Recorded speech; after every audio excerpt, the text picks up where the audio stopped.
Welcome to Voices of the Vigilant, where we dive deep into the human side of tech. Here, we go beyond the ones and zeros to explore the people, passions, and stories driving the cyber and internet security world. In each episode, we bring together experts, rebels, and innovators from across the tech industry to share their personal journeys, challenges, and victories. And here's your host and rebel in charge at Vigilant Violet, Jess Vachon.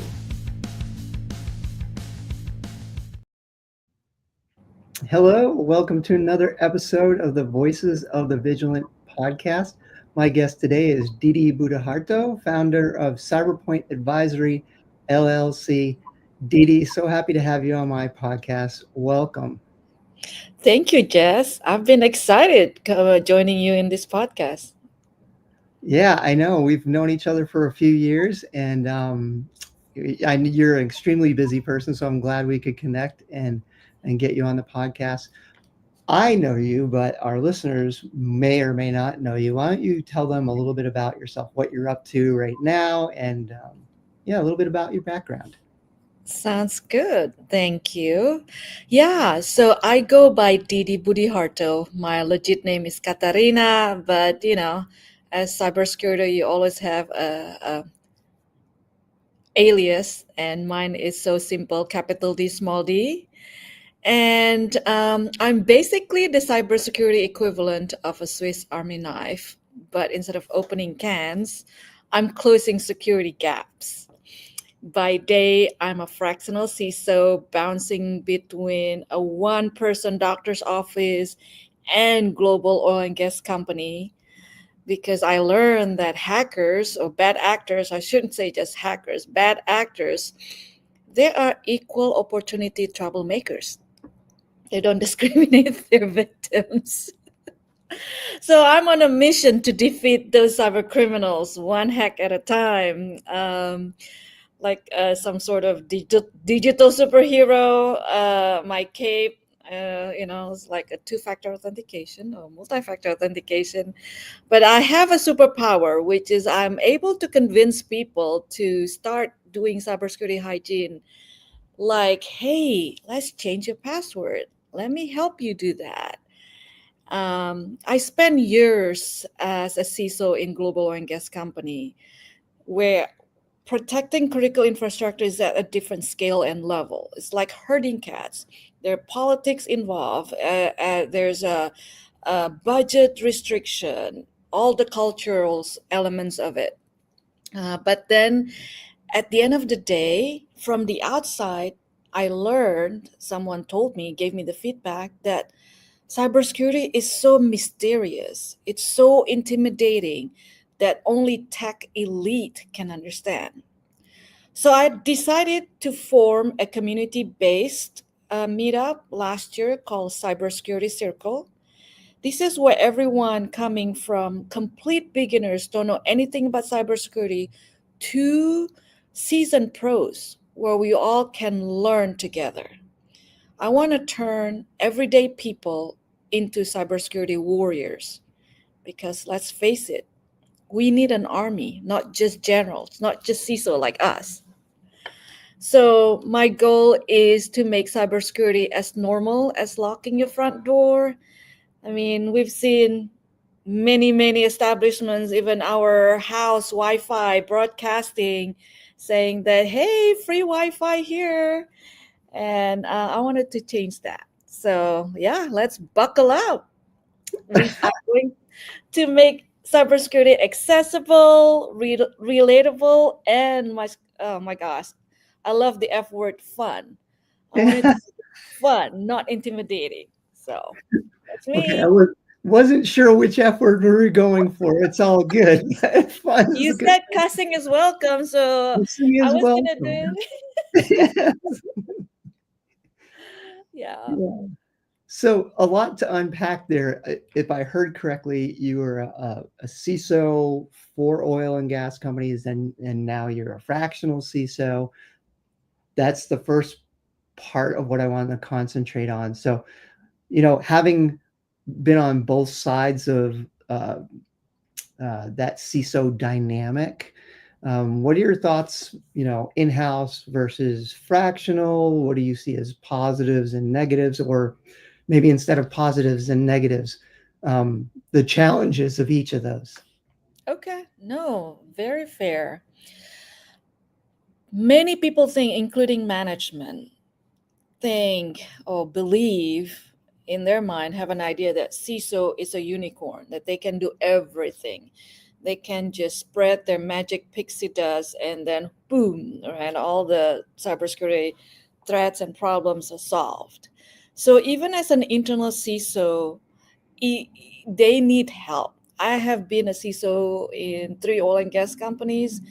I had a need for a deputy CISO. I need all kinds of deputies from the operation perspective, strategy, and everything, because as a CISO, you have to be able to communicate sideways, upward, downwards, outside, internal, and there's only so much time in a day that you're able to accomplish that effectively without burning yourself up.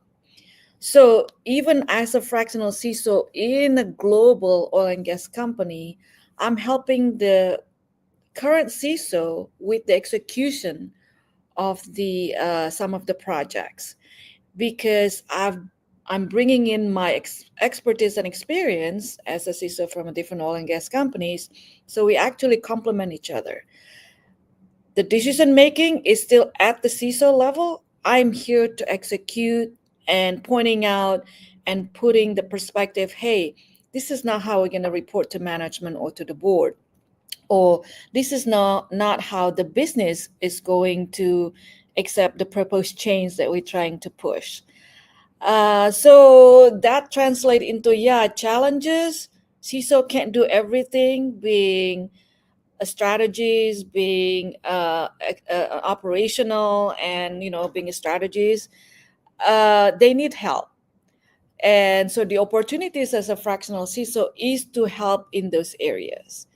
And it's ideal for people who've had the CISO experience, because then you are, if especially if you're a burnout CISO like me, you're not on the calls day to day or on the weekends and everything else, but you making sure that your client actually look good and able to fulfill their goals, meet their goals and objectives, so that they can function better as a CISO.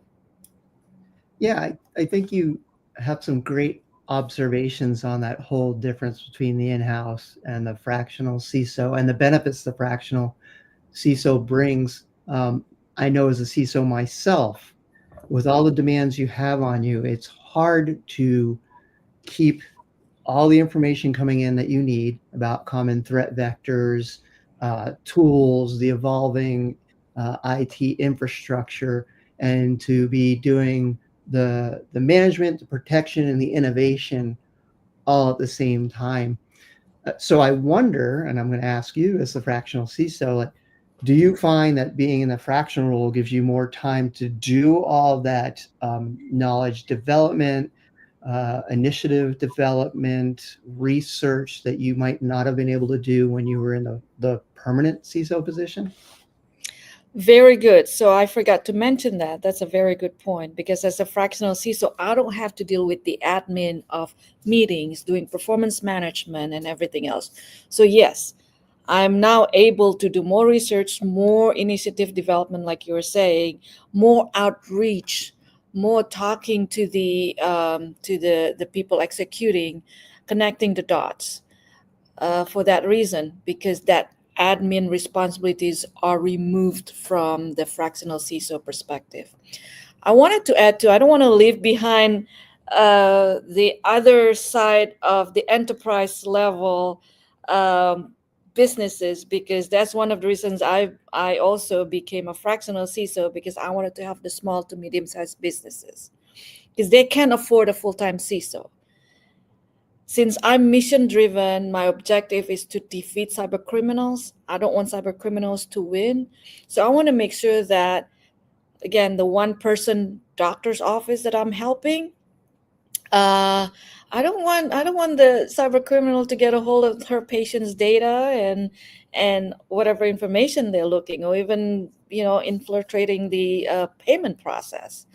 So it's that small to medium sized business, they understand they need some kind of cybersecurity protection, but they don't know where to begin, and many times they don't have the budget to have a full time cybersecurity professional. I wanted to point them out because remember, those cyber criminals are equal opportunity troublemakers. So we need to protect the small to medium sized organizations too. Yeah, and that's a key point. I know when I do consulting to nonprofits and the same small to Yeah. medium sized businesses, um, they need a protection. And to use your example of a doctor's office that can't process insurance claims is out of business in a week or two. Yeah. It's that quick because they're that reliant on getting the insurance reimbursement so that they can pay their staff and maintain their electronic health records. So it's really critical that they have that help. And they do benefit from someone who has had broad corporate experience because, as you know, when we're presenting to public companies, we are thinking about costs. We're thinking about right sizing. We're thinking about justifying the security that we're bringing to bear in the appropriate way based upon the company to keep it competitive. So there's an art to it, a nuance to it. And to do it at a smaller scale, I think is even more of a challenge because you've got to target the most essential item of operation for that business first. Get that protection in place, and then you start looking at, what other nice to haves are there. Maybe it's browser isolation so that they're not clicking on anything, and then maybe it's training for the staff a little later on so they understand like why not to click on stuff. So you've done both of those. I'm wondering, like, how did you scale from corporate size to small to medium business, and then keep going back and forth between those two entities? Do you actually, maybe that's a superpower because you've flexed that muscle so much, but tell me a little bit about that. Oh, no, I go crazy too sometimes. But how do I scale that moving back and forth? Well, answering your first question first, right? Helping small to medium sized business with a limited budget, improving their cybersecurity posture, you hit the nail on the head, because I usually ask what is the most important transaction that you have in your office, right? So I do have that doctor's office. I also have a medium-sized business, about 150 employees, but they do retail selling at a high scale. So even those two different businesses have different approach of securing their posture.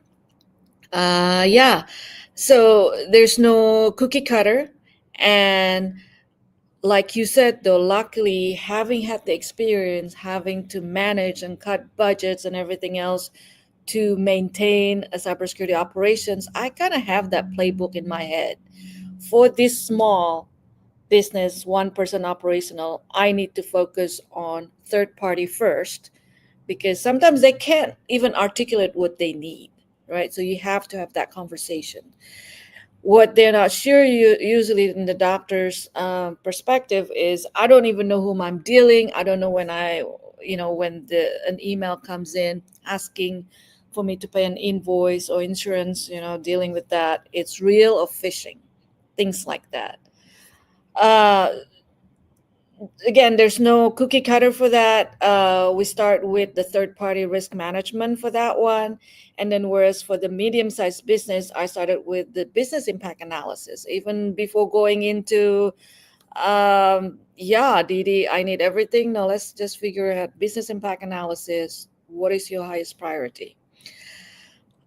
I've had to hire 2 employees to help me, because then remember, I want to close the gaps. I see the gaps, and the people I've hired, they have no cybersecurity background.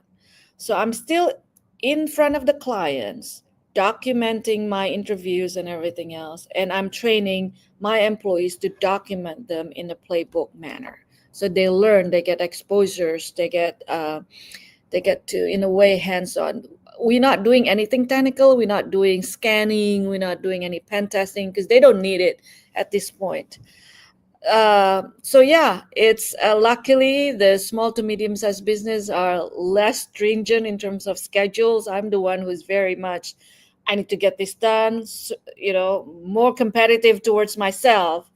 Whereas, in my large oil and gas client, they have deadlines, they have project, everything is driven by timeline.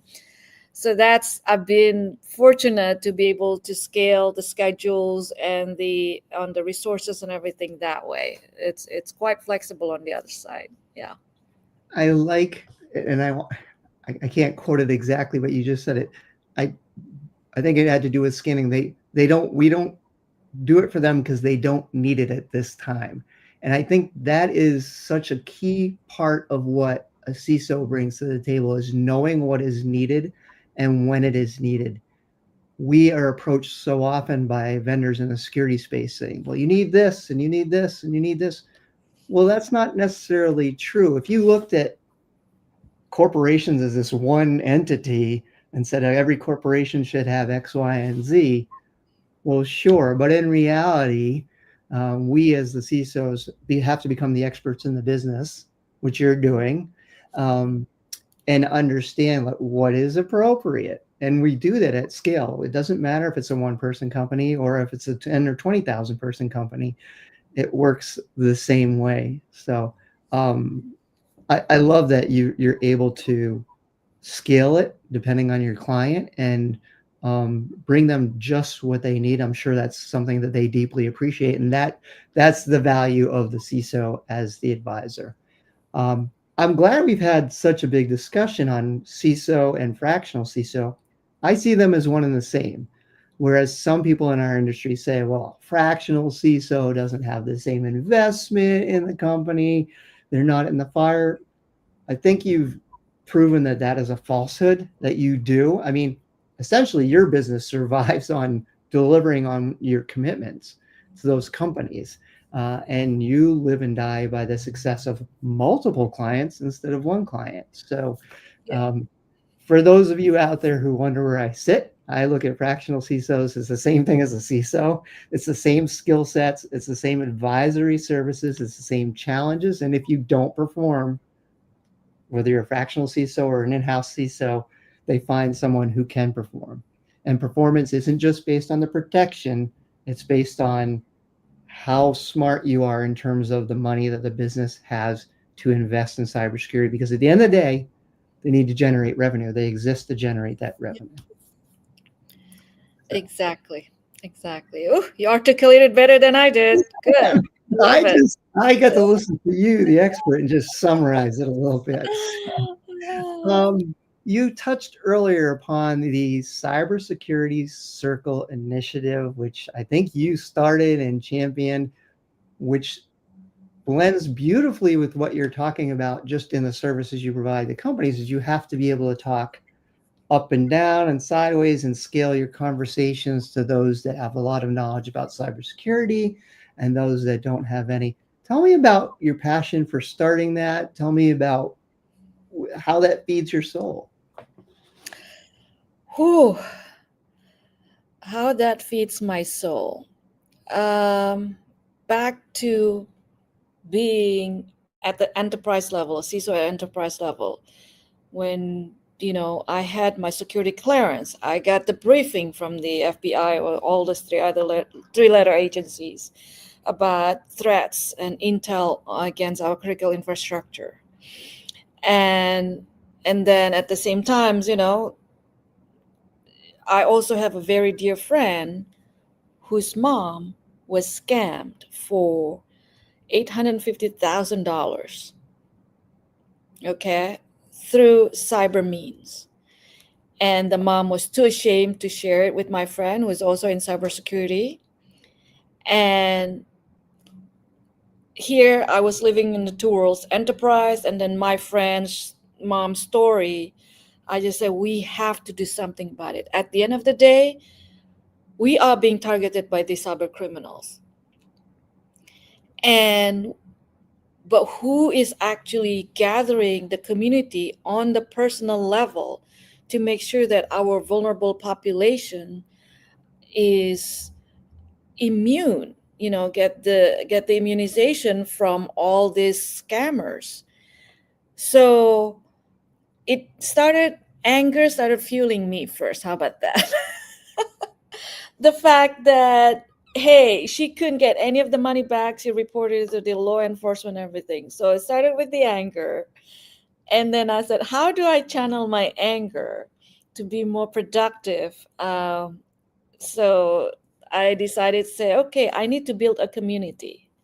I need to build a community that is welcoming to everyone and break down that myth that cybersecurity is only for the techie, the elite level, that it's too intimidating. I want to break down those silos. I want to build a bridge instead of creating silos. So that's how I started. And there's a community here in Houston called Cup of Joey, very clever. And then Joey Sanchez, the founder, always starts when you meet with him. It's free. You meet every Friday. It's free. You just connect, networking for all walks of life. He always asks, what is your purpose? And when he asked me that question the first time I showed up, I was nervous. My gosh, what is my purpose?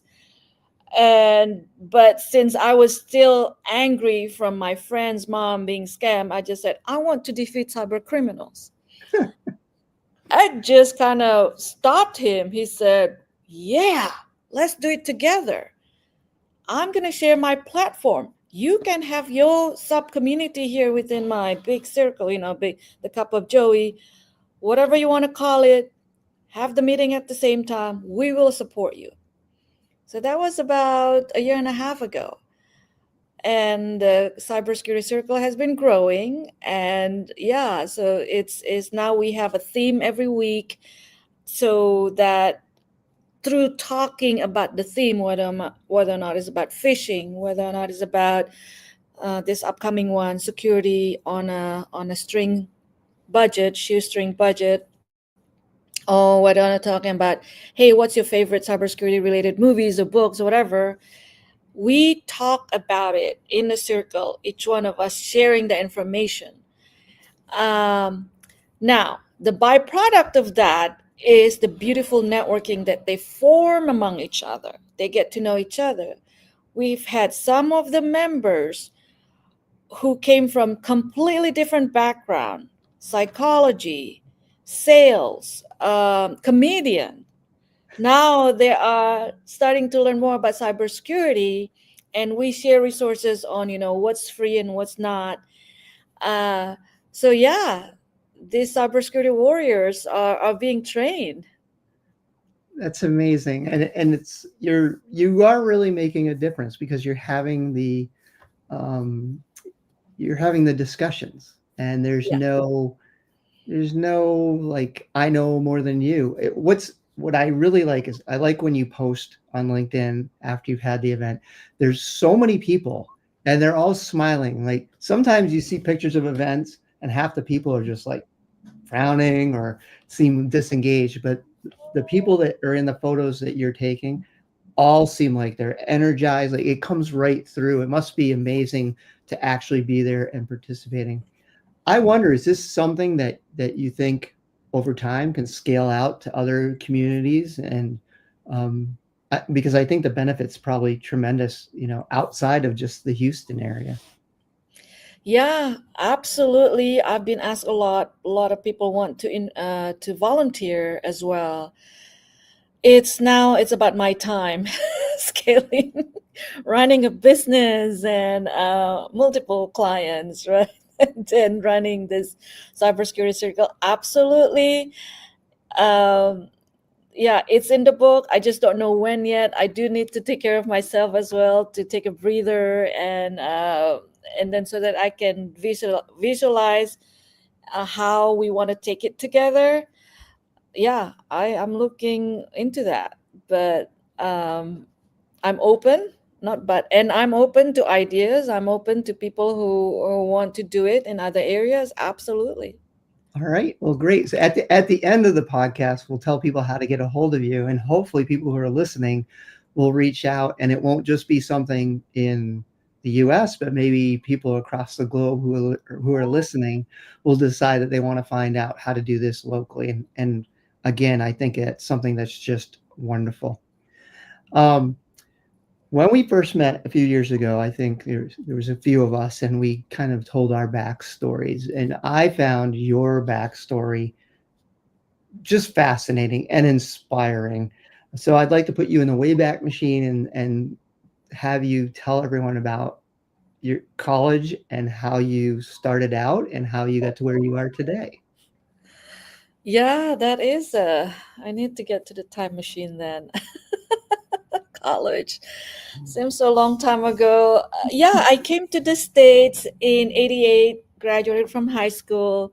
Initially, my parents sent me here to learn English because English is a universal language. Also, to distract me from wanting to be a doctor back home. I was born and raised in Indonesia, by the way.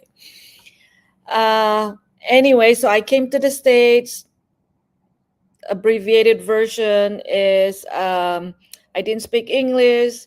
I chose accounting as a major because it was the first thing on the list. And I didn't have money to go full time from just learning English. So I worked as a janitor on campus.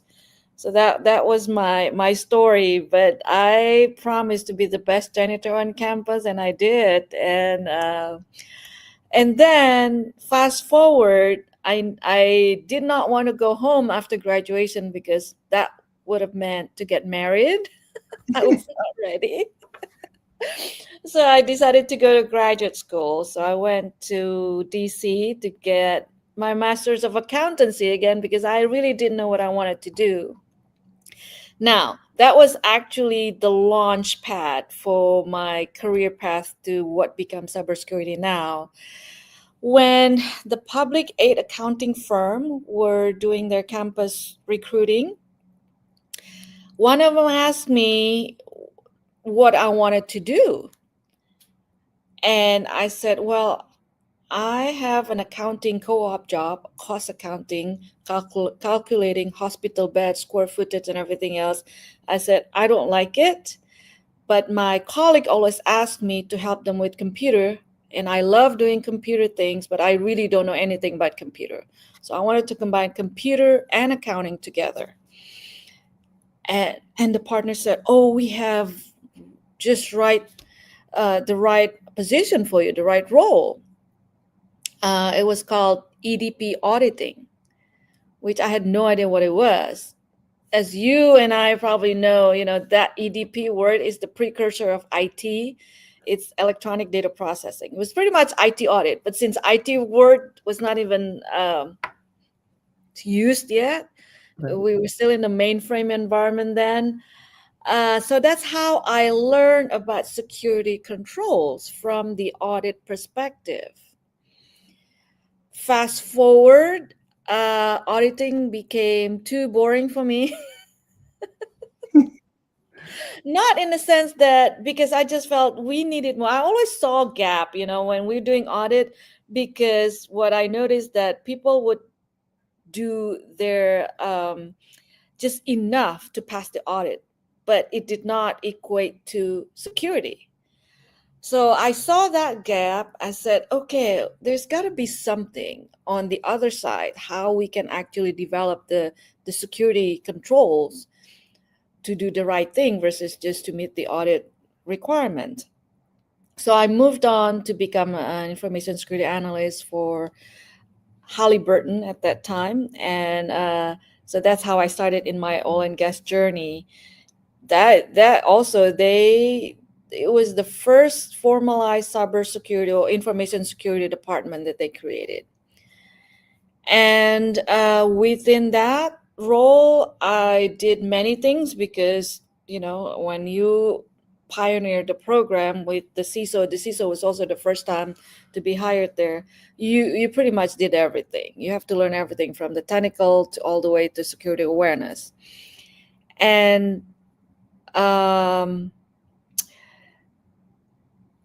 you probably notice, and some people who know me, my personality, I can't just sit still. This is what we're doing. This is enough. I'm always outspoken. And Halliburton was still part of a big company, organization, American Petroleum Institute, where my boss would say, "Hey, why don't you go to the meetings?" We met quarterly. So in the meeting, I was always speaking up. What about this? What about that? Hey, we can't apply patches when the drill is going on, because we would stop the drilling and then we would lose money. And again, when you have a big mouth like that, always speaking out, and then they said, "Didi, I need you to chair the API IT Security Committee so that you can gather people so we can get initiatives going." So yeah, I became the chair of the American Petroleum Institute IT Security Subcommittee. And that was my exposure to work with lawmakers in DC, with the White House especially. So when President Obama issued the executive order to protect critical infrastructure, I was working closely with his team, with the DoD. And so when he was ready to communicate that to top 10 business in the country, the company I was working for was invited to be in that top 10. And that company was Marathon Oil. It's been acquired by another company, but only 2 oil and gas companies were invited to the table to meet with the president in the Oval Office: ExxonMobil and then Marathon Oil, which is a very small company then. And and so that was a nice experience in a way that I had to work a lot with the White House staff, chief of staff, and everything to prepare my CEO to meet with the president. A job that I never dreamed that I would ever do, that they would get me there. I never went to the White House, for that function, but it was a privilege to be able to brief my CEO and then ask what question to the president. And then so when he came back, he said, "Didi, I asked the question you asked me." And then the president said, "Well, good question."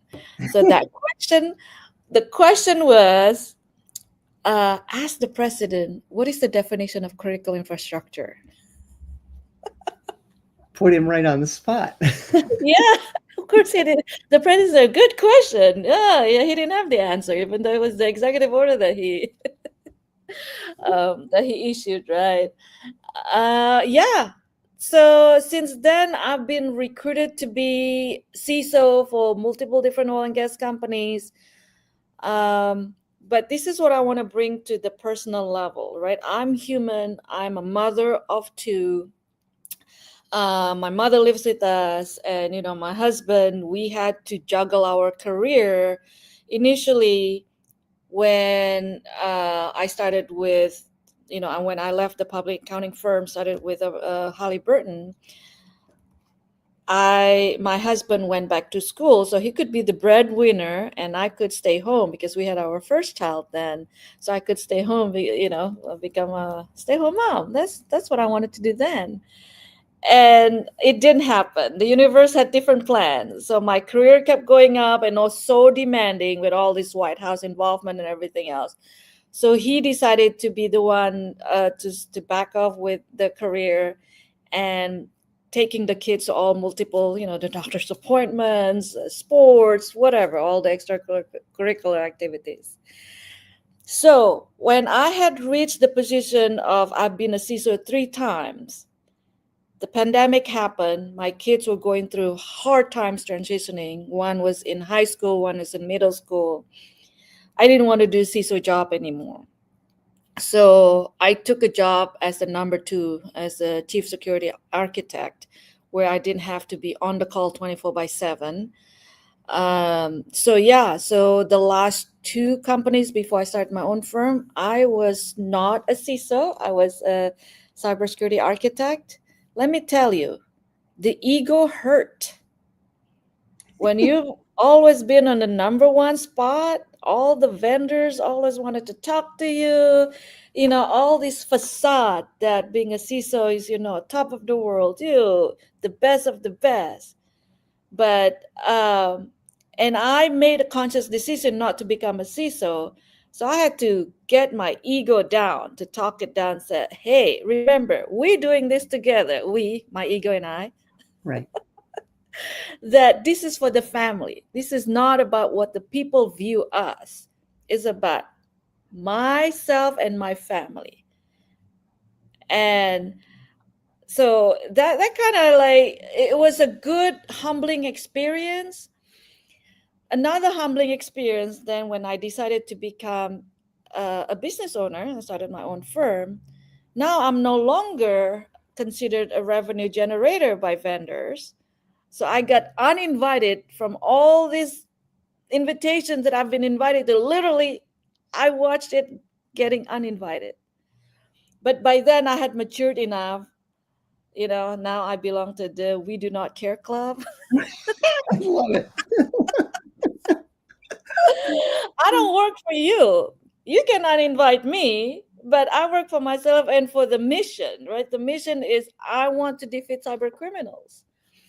So that is kind of the journey. The journey. Of course, I thought this is my book and running my business and everything else, but soon I have an announcement that I'm transitioning to another role that I never thought that I would actually have.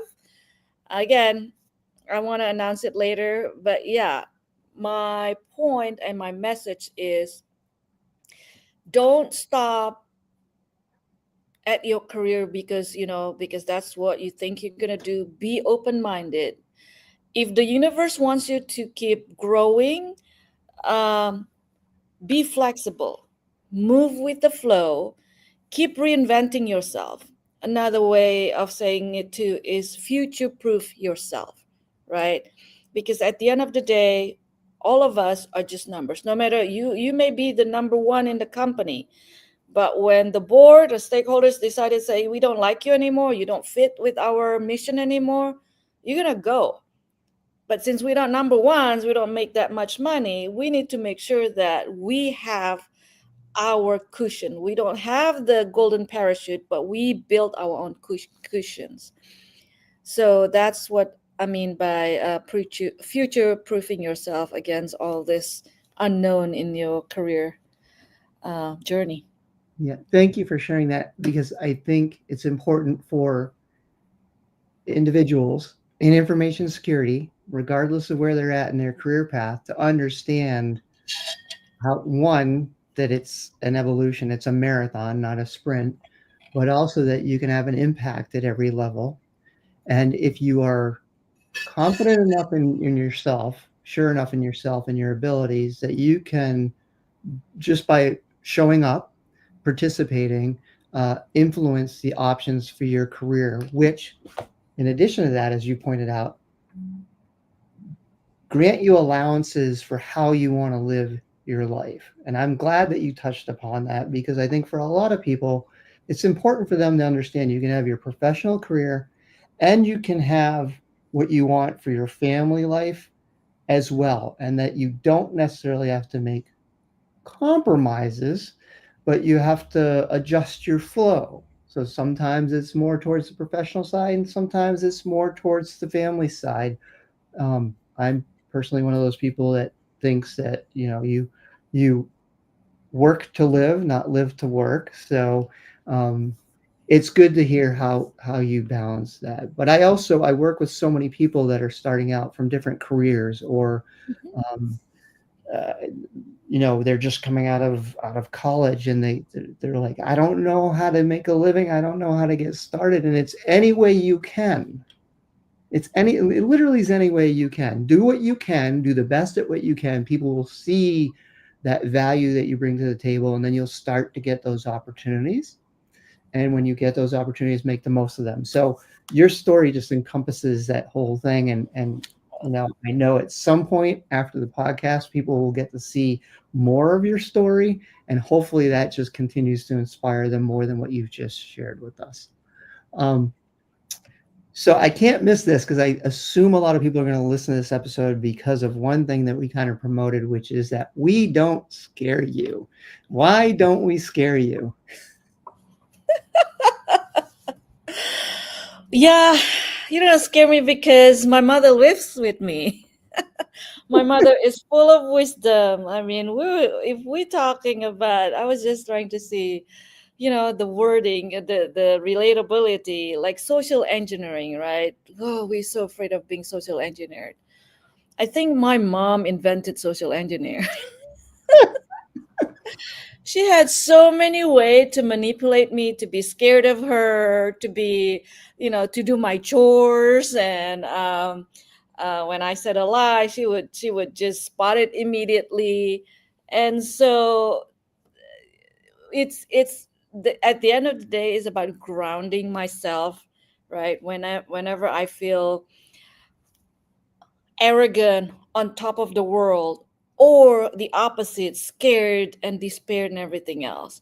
My mom is the compass who would say that, hey, life is just like a wheel. When you're on the top, it feels good, but don't forget what it feels like when you're on the bottom. And when you're on the bottom, don't despair because you're going to move back up. And it just continues like that. And so I always remember that when I'm usually that, okay, I'm so done. I'm angry, I'm frustrated, I'm depressed, whatever. And I'm so blessed she lives with us. And so she'll just say, remember, you're going to get back up. So take your time, grieve, vent, whatever you need, or do nothing just to cry.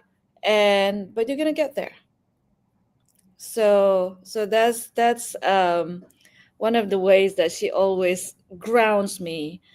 What other thing? I took a question about the her way of you know always empowering, but not necessarily. Oh, she can be overbearing too. So that's just all mothers. But whenever I feel scared, she reminds me, say, hey, these are the different things that you should not be scared of because you have all this. Let me find an example. Yeah, she knows when I lie. So to this day, when I was trying to make a surprise for her, so I was rushing, trying to get balloons, cakes, and everything. And she said, "Where are you going? How come you're not dressed up to go to work?" So it's always inquisitive. So um, let me see. I'm thinking Uh, we can have a whole episode with just your mom and you. ah, oh my goodness. Oh, I guess the yeah about the embracing technology, right? Many of us, especially remember when the proliferation of iPhones coming to the enterprise world. Oh my gosh, the privacy lawyers, the operation people, and we were all scared. We're gonna mingle corporate data and personal data. So and then now it's AI, right? And be scared of AI and everything else. But my mom, no, she has a way for making me not afraid of all this technology or anything else, because I remember what's scarier than being scared of AI and all this technology is the guilt of disappointing her. So if I think about, okay, am I going to feel guilty and am I going to get scolded? Yeah, that scare factor, it's higher than the fear of technology factor. So let's just put it that way. Love it. I love it. All right. So we covered a lot. Before we transition to the end of the podcast, I like to ask my guests what I call an empowering question. So I'll read it, but it's you're reflecting on yourself and answer as honestly as you feel you can. or if you can't, feel free to just, move us to a different subject. So the question is, how and how often do you give yourself permission to enjoy life, and how do you feel when you do that? How about this? I'm a hypocrite in this one, but I'm also giving myself grace to do better every day. I tell my mentees, I tell my other people, pretty much my friends, give yourself grace, be kind to yourself, slow down.